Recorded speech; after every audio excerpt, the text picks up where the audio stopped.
वक्रतुंड महाकाय सूर्यकोटी समप्रभ निर्विघ्नं कुरु मे देव सर्व कार्येषु सर्वदा. गणरायाच्या या मंगलमय आगमनाने सगळीकडेच उत्साहाचे वातावरण होते. यातच प्रचंड उत्साहात काम करणारे आपले कृष्णावेण्णा गणेशोत्सव मंडळ. हे मंडळ केवळ उत्सव साजरा न करता समाज घडणीसाठी, संस्कृती जपण्यासाठी आणि तरुण पिढीला योग्य दिशा देण्यासाठी अनेक उपक्रम राबवत असतं. असाच एक उपक्रम म्हणजे यावर्षी सादर केलेला जिवंत देखावा, मराठ्यांचा रक्तरंजित इतिहास छावा. चला तर मग या मंडळाबद्दल आणि देखाव्याबद्दल थोडेसे जाणून घेऊयात. नमस्कार मंडळी, मी श्रुतिका पुजारी. तुम्ही बघत आहात the answer truck which is sponsored by Pramila Infosoft and Pramila constructions. मंडळी, कोणत्याही शुभ कार्याची सुरुवात करायची असेल तर आपण गणपती बाप्पाचं स्मरण करतो आणि कुठलंही कार्य त्याचं स्मरण केल्याशिवाय आपण सुरूच करत नाही. आणि नुकतंच आपल्या गणपती बाप्पाचं आगमन झालेलं आहे. घरोघरी मंडळांमध्ये गणपती बाप्पा बसलेले आहेत. तर याच विषयावर बोलायला आज आपल्यासोबत आहेत सोयाबीनचे सुप्रसिद्ध व्यापारी आणि तसेच श्री कृष्णावेण्णा गणेशोत्सव मंडळाचे खंबीर कार्यकर्ते श्री सर्वेश ताटके. नमस्कार दादा. नमस्कार. तुमचं खूप खूप स्वागत आहे आपल्या या कार्यक्रमामध्ये. दादा, सर्वात आधी आपलं जे मंडळ आहे त्याच्याबद्दल आमच्या प्रेक्षकांना थोडंसं सांगावं आणि श्री कृष्णावेण्णा गणेशोत्सव मंडळ हे नाव मंडळाला देण्यापाठीमागचं कारण काय? आपलं हे मंडळ आहे हे 2010 साली आपण चालू केलं.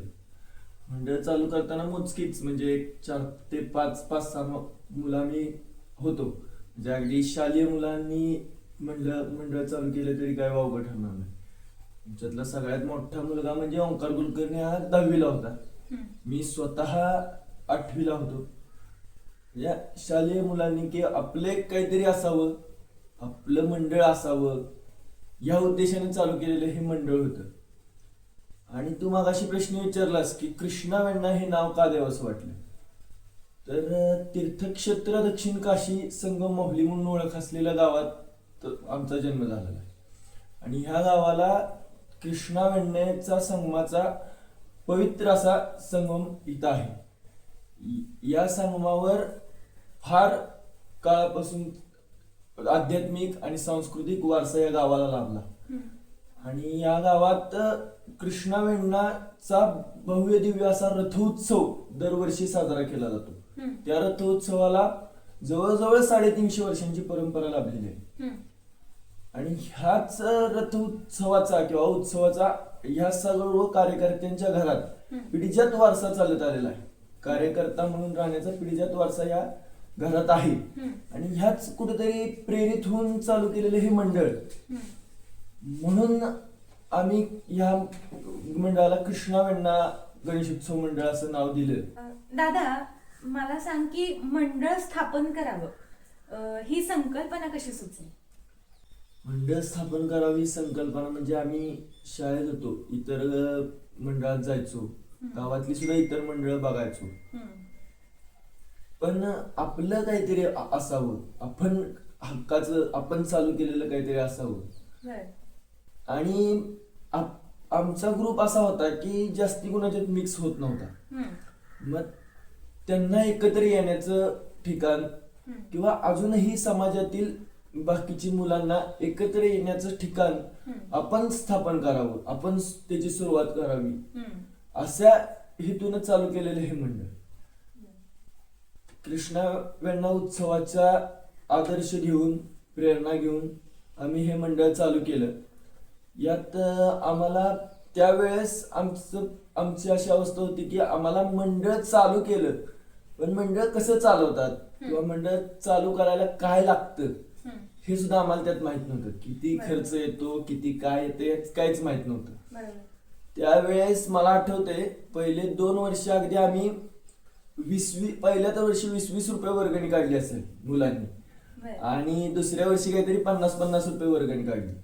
पण त्या 2 वर्ष मिलिंद ताटके आणि रघुनंदन कुलकर्णी म्हणजे आपले नंदू आका या 2 माणसांनी आम्हाला खूप सहकार्य केलं. जागा उपलब्ध करून दिली, खर्च आमच्या माघारी भागवला. मग नंतर 2 वर्षांनी आम्हाला कळायला लागले की अरे हा आपण जे पैसे काढतो यात उत्सव होत नाही बरोबर. आणि ही माणसं 2 आपल्या खर्च भागवत आहेत. मग आम्ही वर्गणी मागायला लागलो, मग आम्ही पैसे साठवून तो ही करायला लागलो आणि मग तो उत्सव व्यवस्थित होत गेला. बरोबर. आणि तो आज आपण बघताय मंडळाचं विशाल स्वरूप मंडळाला प्राप्त झालंय. आज जिवंत देखावा असेल किंवा अथर्व शीर्षपटन असेल, महिलांसाठी खेळ असतील, असे बरेच उपक्रम आपण या मंडळाच्या माध्यमातून राबवतो. ह्या एक छोट्याशा गोष्टीवरनं चालू केलेलं मंडळ आज खूप चांगलं काम या समाजात समाजहिताचं काम करत आहे हे बघून जरा बरं वाटतं.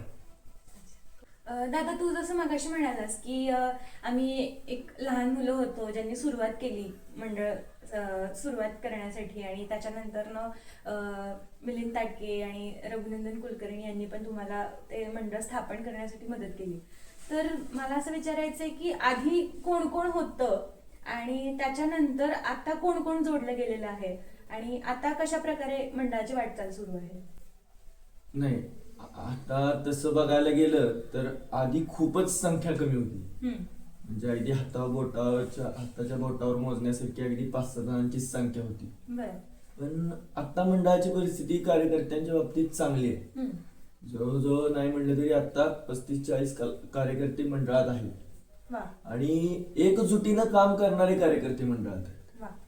म्हणजे मंडळात असं नाही की बाबा तो ते म्हणतोय म्हणून मी हे म्हणतोय, विरोधाला विरोध आहे वा. किंवा मी म्हणेल तसंच झालं पाहिजे असं कुठेही मंडळात नाही. म्हणजे मोठा असू दे लहान असू दे, प्रत्येकाचं मत घेऊन मंडळात कुठलंही काम होतं. त्यामुळं मंडळाची घडी व्यवस्थित बसलेली आहे बरोबर. आणि मंडळाकडे कार्यकर्ता टिकून आहे. आज कार्यकर्ता मिळवणं सोपं आहे पण कार्यकर्ता टिकवणं खूप अवघड आहे आजच्या काळात. अगदी खरे, अगदी खरे. काय होतं, आपण कार्यकर्ता मिळवतो पण कुठेतरी गैरसमज होतात, भांडणं होतात, कुठेतरी राग रुसवे येतात आणि ते कार्यकर्ता तुटला जातो. पण हात दुखतोय म्हणून हात तोडणं हा त्याचा उपाय नाही. हातावर उपचार करून आपण बरं करणे हा त्याचा उपाय. त्याचप्रमाणे कार्यकर्ता तुटतोय म्हणून त्याला सोडून देऊन चालत नाही. त्याला त्याची अडचण काय आहे, त्याचं नक्की म्हणणं काय आहे, त्याचा राग काय आहे, रुसवा काय आहे, हा आपण भेटून आपण त्याशी बोलून तो घालवून त्याला पुन्हा मंडळात आणून मंडळात कार्यकर्ता म्हणून टिकवणं हा फार महत्वाची गोष्ट आहे असं मला वाटतं.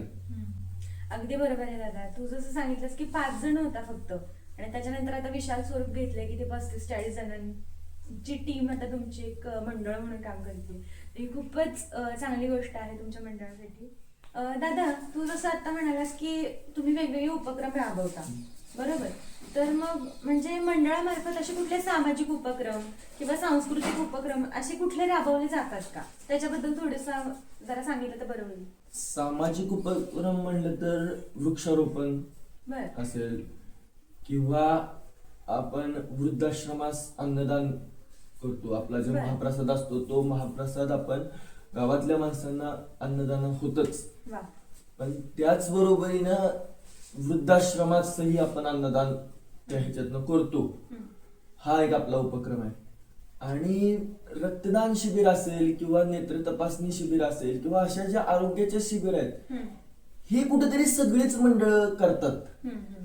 आणि आम्हाला असं वाटतं म्हणजे एक आमच्या मंडळाची अशी संकल्पना आहे की जे सगळं करतात ते आपण नाही करायचं, आपण काहीतरी वेगळं करायचं. आणि ह्या हेतूने एक आरोग्याचं असेल ते सगळंच करतात, मग आपण कुठेतरी धर्मासाठी आपल्या हिंदू धर्माचा प्रचारासाठी आणि आपल्या हिंदू धर्माचा प्रसारासाठी आपण काहीतरी करावं. या हेतूनं उपासना असेल, जास्ती मंडळात होत नाही उपासना, त्यासाठी आपण सामुदायिक अथर्व शीर्षपटन ही संकल्पना चालू केली.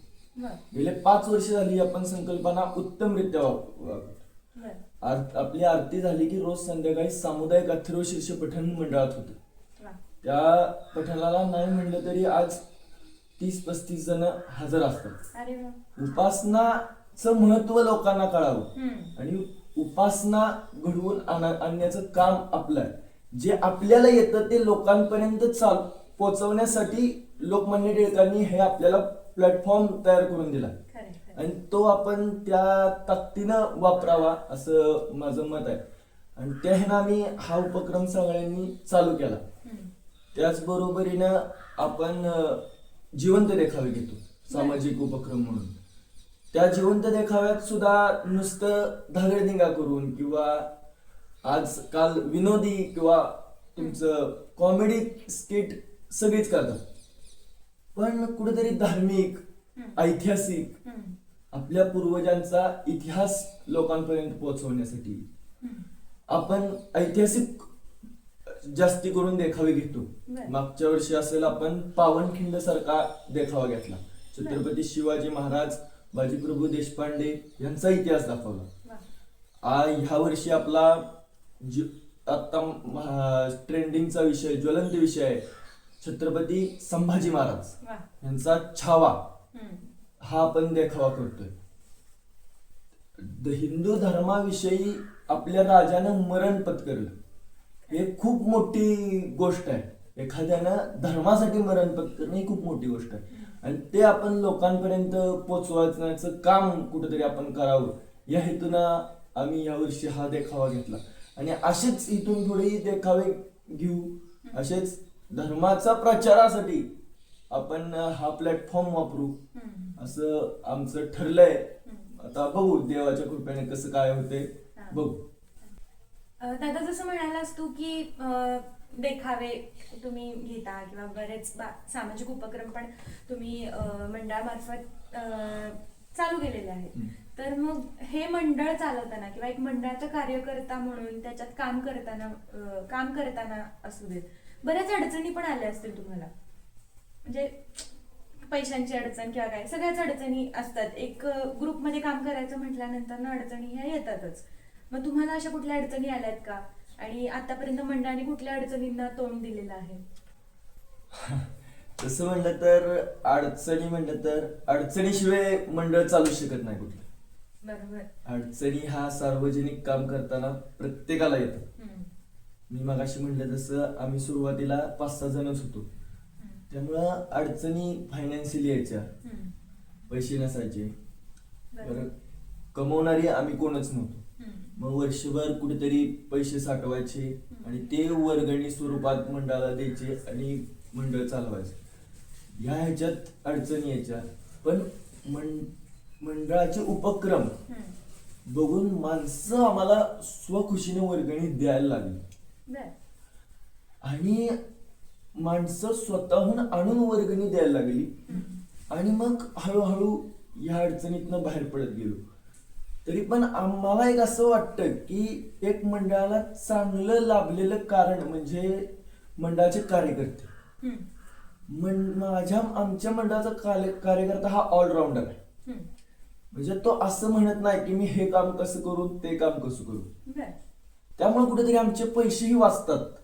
आता आमचे या जिवंत देखाव्यासारख्या त्याला खूप पैसे लागतात. आज सिटी सारख्या ठिकाणी गेलं तर खूप पैसे लागतात आणि सिटीत तेवढी वर्गणी जमती, पण आपल्या ग्रामीण लेवलला तेवढी वर्गणी जमत नाही. आणि ह्याचं भान ठेवून आज स्टेज ठोकणं असेल किंवा लाईट व्यवस्था असेल किंवा बाकीचे ऍडव्हर्टाईजची बॅनर वगैरे अशा ज्या व्यवस्था असतील किंवा तिथली साफसफाई असेल, हे आमचा कार्यकर्ता स्वतः करतो. म्हणजे आमच्या अगदी मंडळाच्या अध्यक्षापासून लहान मुलापर्यंत प्रत्येक जण झाडू घेऊन मंडळ लोटतो. हे मला आज बघून खरंच मला ही अभिमान वाटतो माझ्या या मंडळाचा. या मंडळात कुठेही अशी भावना नाही की मी अध्यक्ष आहे, मी खजिनदार आहे किंवा मी पदार, मी कार्यकर्ता आहे. ही जी भावना आहे ना, त्यामुळे कुठेतरी मंडळाच्या प्रत्येक अडचणीतनं आम्ही बाहेर पडतो असं मला एक वाटतं. आणि शेवटी आपण त्या विघ्नहर्त्याचं सगळं उत्सव करतोय, त्यामुळे शेवटी तो विघ्न तारून घेणारा तो आहे. मागच्या वर्षीच उदाहरण घेतलं तर आम्ही पहिल्यांदा जिवंत देखावा सादर केला आणि अर्थातच फायनान्शियल अडचण होती. एवढा खर्च आहे, कुठून भागवायचा, एवढी वर्गणी जमत नाही. या ह्यानं आम्ही कसं करायचं काय करायचं हे चालू होतं. तरी नाटकाच्या वेळेस एक व्यक्ती आली, आम्हालाही माहित नाही कोण होती, अजूनपर्यंत आम्हाला कळलेलं नाही. बर नाव न घेता तिनं आम्हाला देणगी स्वरूपात रक्कम दिली बर आणि ती व्यक्ती गेली. गणपतीचा एक भक्त एवढंच त्यानं नाव आम्हाला सांगितलं आणि ती व्यक्ती गेली. ही त्याचीच कृपा म्हणली तर वावगं ठरणार नाही असं मला वाटतं. अगदी खरे अगदी खरे. म्हणजे तुम्हाला कुठली अडचण आली काय आली तर त्याला एक हाक मारा फक्त, अर्थात. तो येणार आणि तुमच्या मदतीला धावून नक्कीच येणार. दादा, गणेशोत्सव आता आहे आणि गणेशोत्सवामध्ये जास्त करून सहभाग असतो तो म्हणजे तरुण पिढीचा. तरुण पिढी पुढे येऊन मंडळ उभारते आणि त्याच्यात मोठ्या प्रमाणात म्हणजे त्या मंडळाचं काम केलं जातं. तर मला असं विचारायचंय की ह्या गणेशोत्सवामध्ये नवीन पिढीला, आताची जी तरुण पिढी असेल, नवीन पिढी येणारी असेल, तर त्या नवीन पिढीला तू काय असा संदेश देशील की त्यांना तो एक प्रेरणा म्हणून पुढे ते वापरते? तरुण पिढीला संदेश म्हणलं तर एकच देऊ शकतो की मंडळ चालवताना कोण काय बोलतंय आणि कोण काय करतंय ह्याकडे लक्ष देण्यापेक्षा मी काय करतोय आणि मी काय बोलतोय ह्याकडं लक्ष दिलं तर नक्कीच मंडळ पुढे जाईल आणि मंडळ टिकून राहील. बरोबर. आणि नवीन पिढीला संदेश द्यावा म्हणलं तर कुठेतरी असं मला वाटतं की नवीन पिढी ह्या सगळ्या सार्वजनिक उपक्रमातनं कुठेतरी मागं पडते. बर त्या आजकालच्या मोबाईलच्या युगामुळे मागं पडते असं मला वाटतं. खरं. आजकाल तुम्ही बघा, आम्ही म्हणजे अजूनही आम्ही मंडळ चालवतोच आहे, पण आम्ही जेव्हा मंडळ चालू केलं तेव्हा शाळेतनं आलं की बॅग टाकायची मंडळात यायचं. पण आता तसं होत नाहीये. अजूनही मंडळात आम्ही बसतोय, आम्ही उठतोय, पण नवीन पिढी म्हणजे आता शालेय पिढी मंडळात येऊन बसत नाही, उठत नाही. ही कुठेतरी शोकांतिकेची गोष्ट आहे असं मला वाटतं. घरात मोबाईल घेऊन बसणं असेल हे कुठेतरी कमी झालं पाहिजे. आपला या संस्कृती आपण जपली पाहिजे. बरोबर. आज लोकमान्य टिळकांनी हा उत्सव चालू केला. हा सर्व समाजातील घटकांनी एकत्र येऊन हा उत्सव करावा आणि समाजातील ज्वलंत प्रश्नांचा यातून मार्ग काढावा, अडचणींचा मार्ग काढावा, यासाठी हा चालू केला. बरोबर. मग कुठेतरी येऊन मंडळात चर्चा व्हावी, आपल्या परिसरातील, आपल्या गावातील अडचणी काय आहेत ह्याच्यावरही मार्ग काढला जावा. यासाठी तरुण पिढीनं, नव्या पिढीनं ही कुठेतरी लक्ष द्यावं. आणि नव्या आज आपली संस्कृती, आपला देव, आपला धर्म हीच आपली खरी ताकद आहे असं मला वाटतं. धर्मो रक्षिती रक्षतः या श्लोकाप्रमाणे ही आपली खरी ताकद आहे. बरोबर. आणि ती कुठेतरी आपण हरवत चाललोय का आजकालची नवीन पिढी मोबाईलच्या युगात, हे जरा चेक केलं पाहिजे असं मला वाटतं. कारण का बघा तुम्ही आजकाल म्हणजे आपण जर आपल्या म्हणजे ह्याला कुठं तरुण पिढी जबाबदार आहे असंही अगदी नवीन पिढी जबाबदार आहे असंही डायरेक्ट म्हणता येणार नाही. कुठेतरी पालकही जबाबदार आहेत असं आपल्याला वाटतं. आज आपण आपले पालकच लहान मुलाला आपण क्रिसमसला सांता क्लॉज दाखवायला आपण अगदी घेऊन जातो, चल आपण सांता क्लॉज दाखवू, पण कधीतरी दारावर आलेला वासुदेव आपण कधीच दाखवत नाही. त्याला कधीतरी बोलवून हा वासुदेव आहे, हा पिंगळा आहे, हा बहुरूपी आहे, हा पोतराज आहे, हा आपल्या समाजातील संस्कृतीतील हे घटक आहेत आणि ते आपण आपल्या तरुण पिढीला दाखवत नाही. ही आपल्या चूक आहे, हे आपण दाखवली पाहिजे. यातून आपली संस्कृती जपली जाणार आहे, आपले सार्वजनिक कार्यक्रम जपले जाणार आहेत, आपला धर्म जपला जाणार आहे. आज मी कुठल्या धर्माला नाव ठेवत नाही. आज ती सगळी माणसं त्यांचा धर्म जपतायत. आज तुम्ही 5 वर्षाचा मुलगा घेतला तरी तो जब्बा कुर्ता घालून, टोपी घालून तो मशिदीत जातोय. मी त्याला नाव ठेवत नाही, पण आपला 5 वर्षाचा मुलगा देवळात जात नाही ह्याच मला वाटत. आपला 5 वर्षाचा मुलगा देवाच्या पाया पडायला देवळात जात नाही ह्याचं मला कुठेतरी वाईट वाटतं. त्यामुळे थोडस ह्या मोबाईलच्या युगातून बाहेर पडा, आणि आपल्या संस्कृतीकडं आपल्या सार्वजनिक कार्याकडं ही लक्ष द्या असं थोडस मला वाटतं. वा, खूपच छान तुम्ही आता ह्या गणपती उत्सवाबद्दल सांगितलं आणि आपल्या या कार्यक्रमामध्ये आज तुम्ही जोडले गेला आणि आमच्या एका शब्दावरती तुम्ही आमच्याशी इथे बोलायला आलात त्याबद्दल खूप खूप धन्यवाद आणि तुमचे खूप खूप आभार की आज तुम्ही चर्चेसाठी आलात.